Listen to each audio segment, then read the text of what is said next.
ഇന്ന് തന്നെ ഡൗൺലോഡ് ചെയ്യൂ. കാണൂ നിങ്ങളുടെ ഫേവറേറ്റ് ഷോസ്. ഇതാണപ്പോ ദുർഗയ്ക്കുള്ള ഗിഫ്റ്റ്. ഇതിവിടെ ഇരിക്കട്ടെ.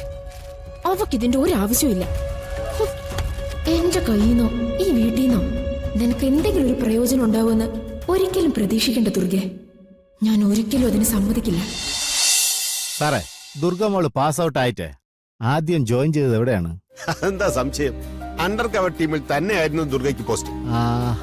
അതിനുവേണ്ടി മിനിസ്ട്രി ലെവലില് നന്നായിട്ട് പ്രഷർ ചെയ്യേണ്ടി വന്നു. കുറച്ച് കഷ്ടപ്പെട്ടെങ്കിലും അവസാനം ദുർഗയ്ക്ക് ഇവിടെ തന്നെ പോസ്റ്റിംഗ് കിട്ടി.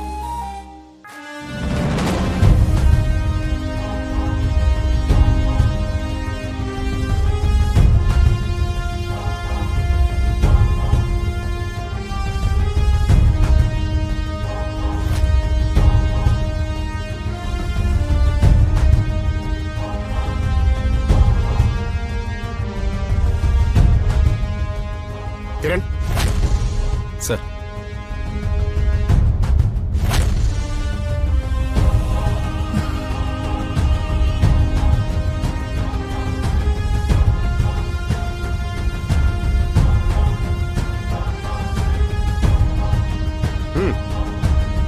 Kiran,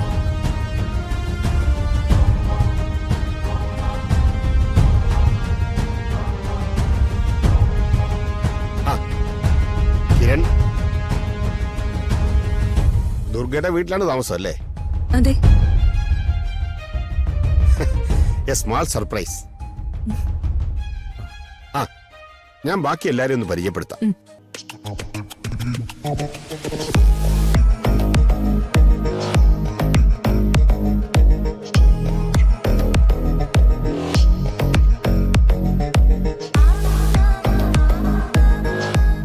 this is your first case.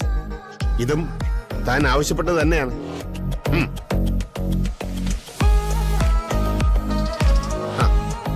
ജയദുർഗയാണ് ഇനി നിങ്ങളുടെ ടീമിന്റെ ലീഡർ.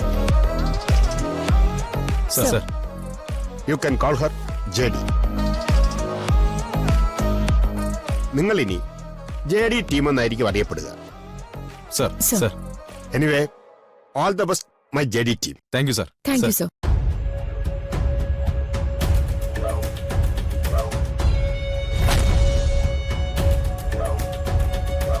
ജോയിൻ ചെയ്തതിനു ശേഷം ഒരുപാട് കേസുകൾ ദുർഗയും ടീമും തെളിയിച്ചു. ശരിക്കും പറഞ്ഞ ആദ്യത്തെ കേസ് ഒഴികെ ബാക്കി എല്ലാ കേസും തീർപ്പുണ്ടായി. ജയശ്രീയുടെ കേസ് മാത്രമാണ് ഇപ്പോഴും ബാക്കിയുള്ളത്. അതും ഉടനെ തന്നെ തെളിയും സാറേ. ജെഡി ടീം ആ കേസിന്റെ പുറകെ തന്നെയുണ്ട്. കേരള പോലീസ് ഇന്നുവരെ കണ്ടതിൽ വെച്ച് ഏറ്റവും നല്ല സ്പെഷ്യൽ ടീമാണ് ജെഡി ടീം. നിങ്ങളെ നയിക്കാൻ ദുർഗ ഉള്ളിടത്തോളം കാലം വിജയം ഉറപ്പാ കുട്ടപ്പിള്ളേ.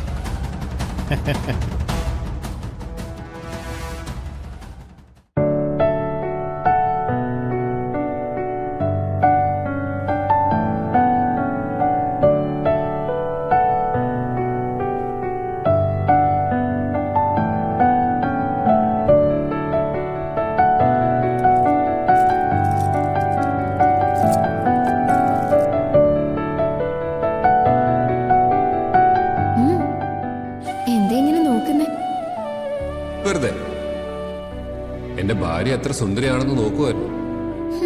അത് ശരി. അപ്പൊ ഇപ്പോഴാണോ എന്നെ നോക്കുന്നേ? അങ്ങനെയല്ല, ഇപ്പോൾ താനിങ്ങനെ ഒരുങ്ങുന്നത് കണ്ടപ്പോ ഞാൻ ഒന്ന് നോക്കുന്നേ ഉള്ളൂ.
താ എന്നല്ലേ റെഡി ആയിട്ട് വാ, ഞാൻ താഴെ നിൽക്കാം.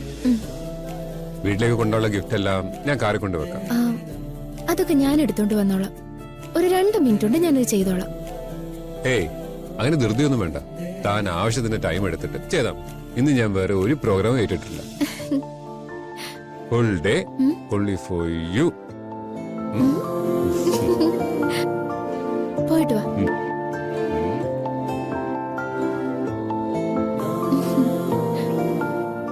ഞാൻ താഴെ ഉണ്ടാവും.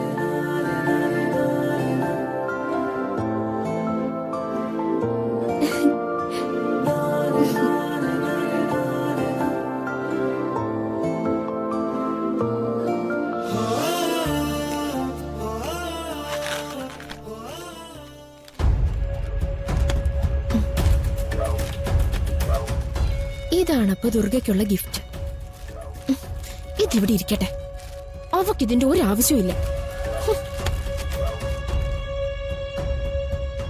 എന്റെ കയ്യിന്നോ ഈ വീട്ടിന്നോ നിനക്ക് എന്തെങ്കിലും ഒരു പ്രയോജനം ഉണ്ടാവുമെന്ന് ഒരിക്കലും പ്രതീക്ഷിക്കേണ്ട ദുർഗെ.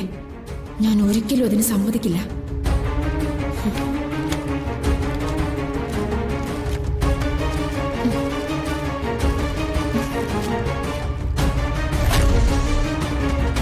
അങ്ങനെ SP പറഞ്ഞിട്ട് ഞാൻ മന്ദാകിനി കൊലക്കേസ് അന്വേഷിക്കാൻ വയനാട്ടിലെ മേപ്പാടി വരെ ഒന്ന് പോയി.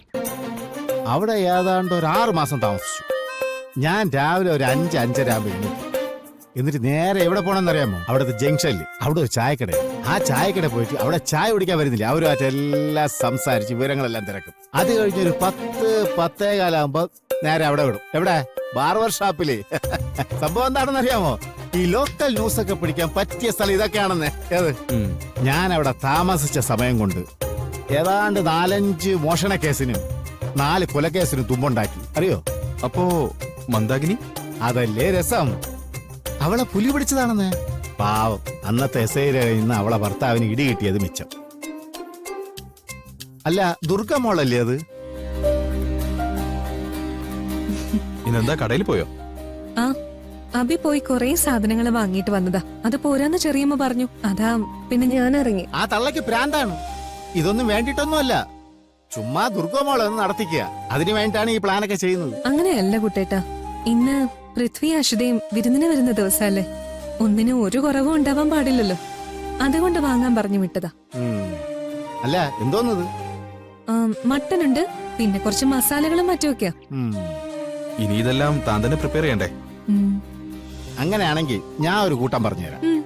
കറി റെഡിയായി കഴിഞ്ഞ് അവനില്ലേ ആ പൃഥ്വി, അവനുള്ളത് മാത്രം മാറ്റി വെക്കണം. അതിൽ കുറച്ച് വിമ്മിട്ട് കലക്കി സ്പെഷ്യൽ ആണെന്ന് പറഞ്ഞ് അവനെ കഴിപ്പിക്കണം.